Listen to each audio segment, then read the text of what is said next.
సర్కార్ చేతుల్లోకి ధరణి టెరాసిస్ company contract రద్దు చేయాలని ప్రభుత్వం నిర్ణయం. త్వరలోనే సెంటర్ ఫర్ గుడ్ గవర్నెన్స్కు పోర్టల్ నిర్వహణ బాధ్యతలు. ఇప్పటికే సిజీజీతో సంప్రదింపులు. భూమాతగా మానున్న పేరు, భూ రికార్డులు, రైతుల వివరాలు భద్రంగా ఉంచేందుకు చర్యలు. విదేశీ కంపెనీ చేతుల్లో ధరణి ఉండడంపై గతంలో విమర్శలు. అక్టోబర్లో టెరాసిస్ కాంట్రాక్ట్ ముగిసిన మళ్ళీ దానికి అప్పగించిన గత బీఆర్ఎస్ ప్రభుత్వం అంట.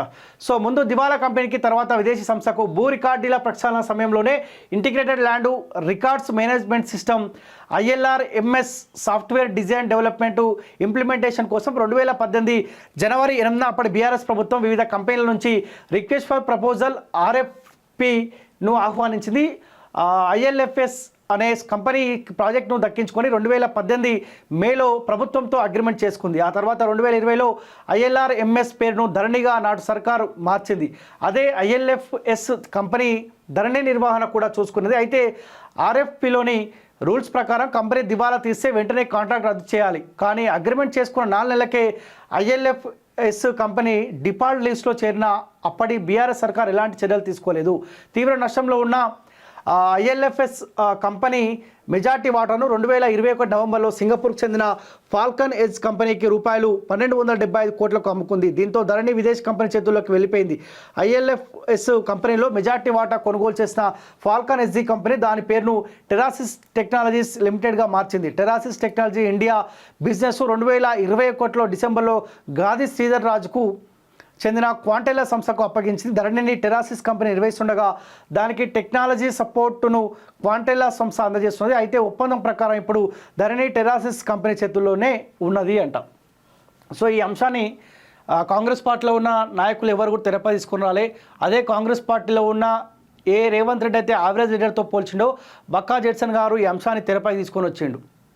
ధరణి విదేశీ వాని చేతిలో ధరణి పెట్టిండు.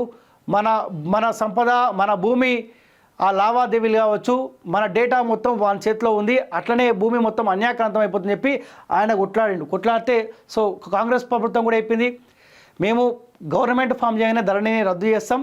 ఏ భూములు అయితే పేద ప్రజల భూములు అన్యాక్రాంతమైనయో తిరిగి ఆ భూములు వాళ్ళకు అప్పచెప్తామన్న హామీ ఇచ్చింది. సో ఆ దిశగా వాళ్ళ అడుగులు కనిపిస్తూ ఉన్నాయి.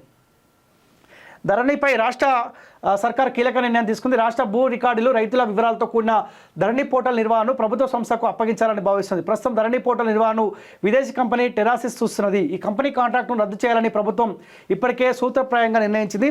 కేంద్ర రాష్ట్ర ప్రభుత్వాలకు చెందిన వివిధ పోర్టల్ నిర్వహణను చూస్తున్న సెంటర్ ఫర్ గుడ్ గవర్నెన్స్ CGGకు ధరణి బాధ్యతలు అప్పగించాలని అనుకుంటున్నది. అట్లయితే భూ రికార్డులు, రైతుల సమాచారం భద్రంగా ఉంటుందని, ఎలాంటి అక్రమాలకు తావుండదని భావిస్తున్నది.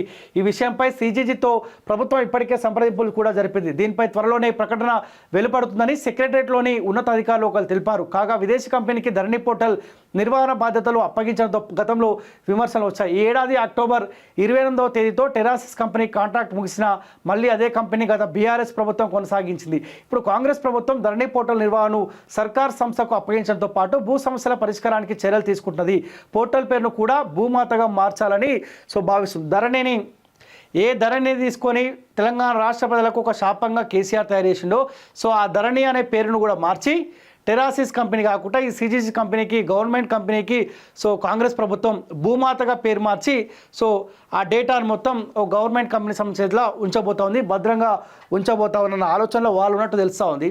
సో ఆ కంపెనీ కూడా ఏమన్నా భద్రంగా ఉంచుతుందా, లేకపోతే మళ్ళీ ఇంకా తెలంగాణ రాష్ట్ర ప్రజల్ని ఇబ్బంది పెట్టే ప్రయత్నం చేస్తారా చూడాల్సిన అవసరం ఖచ్చితంగా ఉంది. సో ఏదేమైనప్పటికీ ఏ పేద ప్రజల భూములు అయితే ఈ ధరణి పోర్టల్ ధరణి తోటి అన్యాక్రాంతం అయిపోయినాయో మళ్ళీ ఆ భూములు వాళ్ళ చేతికి రావాల్సిన అవసరం ఖచ్చితంగా ఉన్నది.